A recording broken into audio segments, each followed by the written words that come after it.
Trendy politics. మన్యం జిల్లాలో రీసౌండ్లో వినిపిస్తున్న మాట ఇదే. ఆమె స్పీడ్కు క్యాడర్ కూడా బేజారవుతోందట. అడ్డొస్తున్న ప్రత్యర్థులను ఆకాశమే హద్దుగా తొక్కుకుంటూ పోతున్న ఆమె స్పీడ్కు స్వపక్షంలోనూ కంగారు కనిపిస్తోందట. సీనియర్లు కూడా సైలెంట్ అవుతున్నారట. ఇంతకీ ఎవరా మేడం? ఆమె దూకుడుతో సైలెంట్ అయిన సీనియర్లు ఎవరు? మన్యం జిల్లా రాజకీయాల్లో మసాలా ఎపిసోడ్. జిల్లా రాజకీయాల్లో గుమ్మడి సంధ్యారాణి దూకుడు.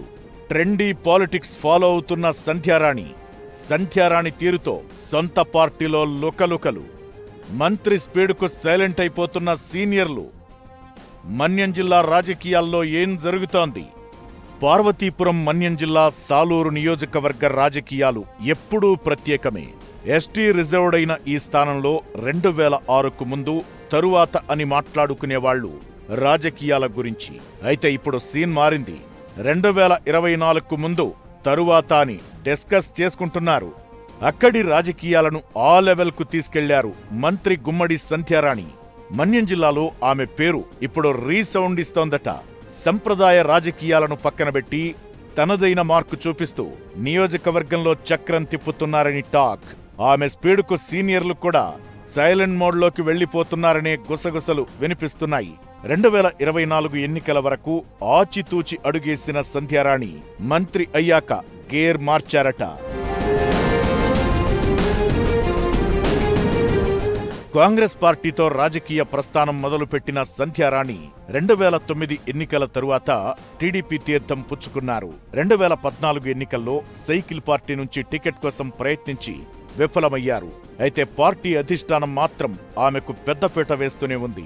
టికెట్ ఇవ్వకపోయినా ఎమ్మెల్సీ పదవిచ్చి గౌరవించింది. పార్టీలో కీలకమైన పోలిట్ బ్యూరో పదవి కూడా ఇచ్చింది. ఇక 2019 ఎన్నికల్లో అరకు ఎంపీగా పోటీ చేసి ఓడిపోయిన ఆమె 2024లో సాలూరు ఎమ్మెల్యే టికెట్ సాధించి విజయం సాధించారు.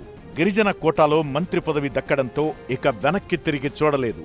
మంత్రిగా జిల్లాలోకి అడుగు పెట్టగానే దూకుడు చూపిస్తున్నారట. మన్యం జిల్లాలో సంధ్యారాణి మార్క్ పాలిటిక్స్ నడుస్తున్నాయనే చర్చ జోరుగా సాగుతోంది.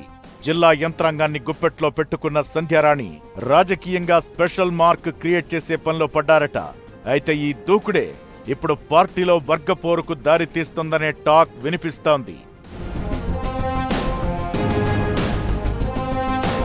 పార్టీ సీనియర్ నేత ఆర్పి భంజిదేవ్ వర్గాన్ని సంధ్యారాణి పూర్తిగా పక్కనబెట్టేశారనే చర్చ నడుస్తోంది. గత ఎన్నికల్లో ఆమె విజయంలో భంజిదేవ్ది కీలక పాత్ర.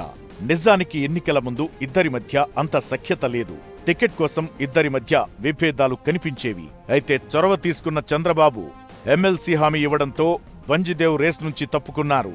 అయితే ఎన్నికల తరువాత తమ వర్గాన్ని కనీసం పట్టించుకోవడం లేదని భంజిదేవ్ అనుచరులు గుస్సా అవుతున్నారని తెలుస్తోంది. తమను పూర్తిగా పక్కనబెట్టేశారని ఆవేదన వ్యక్తం చేస్తున్నారట. ఇకటు హామీ ఇచ్చినట్లు ఎమ్మెల్సీ పదవి కూడా ఇప్పటికీ దక్కకపోవడంతో రాజకీయంగా ఏం చేయాలో అర్థం కాక భంజిదేవ్ కూడా అయోమయంలో పడ్డారట. సాలూరులో ఆయనకు మంచి క్యాడర్ ఉంది. వ్యక్తిగతంగా కూడా మంచి ఇమేజ్ ఉంది. తేల్చుకుందామని అనుచరులు ఒత్తిడి తెస్తున్నా ఆయన మాత్రం వెయిట్ అండ్ సీ ధోరణితో ముందుకెళ్తున్నారట. ఇక సంధ్యారాణి దూకుడుతో జనసేన వర్గాల్లోనూ అసంతృప్తి కనిపిస్తోందని talk. Overall episode YCP enjoy చేస్తోందట. కూటమి పార్టీల మధ్య గ్రూపు తగాదాలు పెరిగితే మళ్లీ తమకే ఛాన్స్ వస్తుందనే లెక్కలు వేసుకుంటోందట.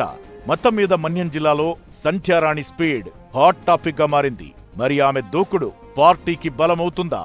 సీనియర్ల అసంతృప్తి కొత్త తలనొప్పులు తెస్తుందా? మన్యం రాజకీయాల్లో మసాలా ఎపిసోడ్కు ఎండ్ పడేదెప్పుడు అనే చర్చ జరుగుతోంది.